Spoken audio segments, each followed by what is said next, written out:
May saman nga nakamames ang napasama kiti ili ang magsinggal at ita ang nakatayan ti kabarbaruman. Ang nabutusan nakas barangay captain iti barangay Resurrection iti ili iti San Juan. Iti nagbaling nga biktima kit Managan Denmark Bueno, 34 taon na. Basar ti investigasyon iti kaming iti kapulisan ti ili nga magsinggal. Ni Bueno kit napanaintulod di anak na di St. William Institute kit ditan akinamat iti maysa a lalaki nga saan pay a mabigbig iti katatao na. Nganang paltog iti biktima. Ti manimpito a daras. Aditan nga nakatirwan iti naduma-duma nga parte iti bagi ni Bueno. Napasamak tinasao nga pamaltog. Nagbaitan iti simbaan kin tinasao nga pagadalan. Napasamak dayto iti alas 6:40 itay bigat. May kaunse nga aldaw iti Nobyembre. DJ hang ligason ti Sweden jay boundary kasla da in between ti Roman Catholic Church kan DJ Swi.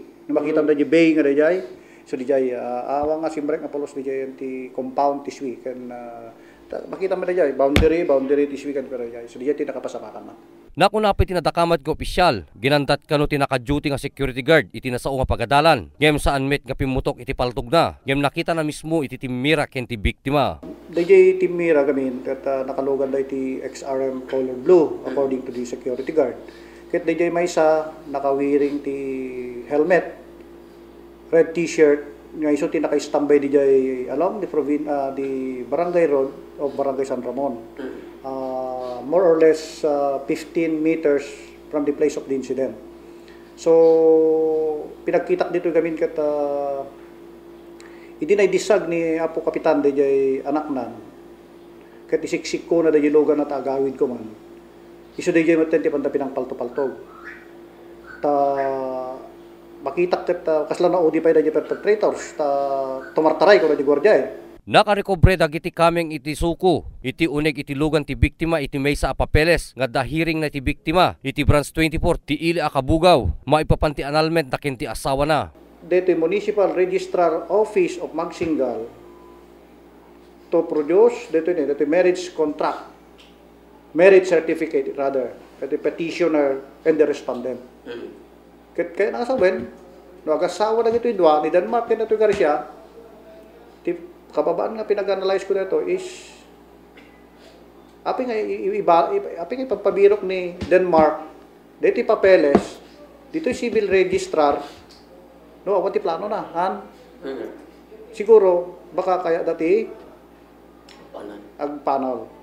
Itimet pinagipat-patang iti press court ina ti biktima ani Betty Bueno na singpet ti anak na awan kan met ti karikariri awan kan met iti na ibagbagana ngamang bambantay ti biag na so dita nga dumawdawat iti tulong kadagiti nakakita tapno natardaras da maala ti hostisya ken ti anak da. Pangasiyo man po na kayo nga no nakita yo dayi nakapasama kan di anak ko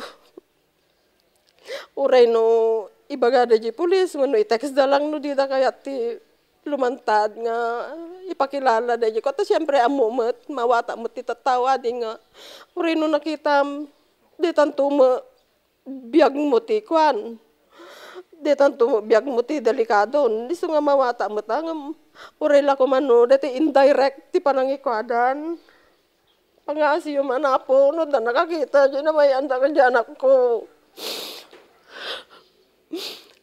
tani jong ka amok sakti na nang nasong amok nga nasingpat kanure dagi kakapsat na kakwa. Ibagada. Adu nga senaryo tikit kita iti PNP Magsinggal. Iti pakaigapuan iti panakapapatay ni Bueno. May saman iti politika. Gaputa iso nga rod iti nangabak akas barangay captain iti barangay. Ken maipakammu nga dua iti nakalaban ti biktima ani Bueno. Para iti press corps, Ryan Pardo.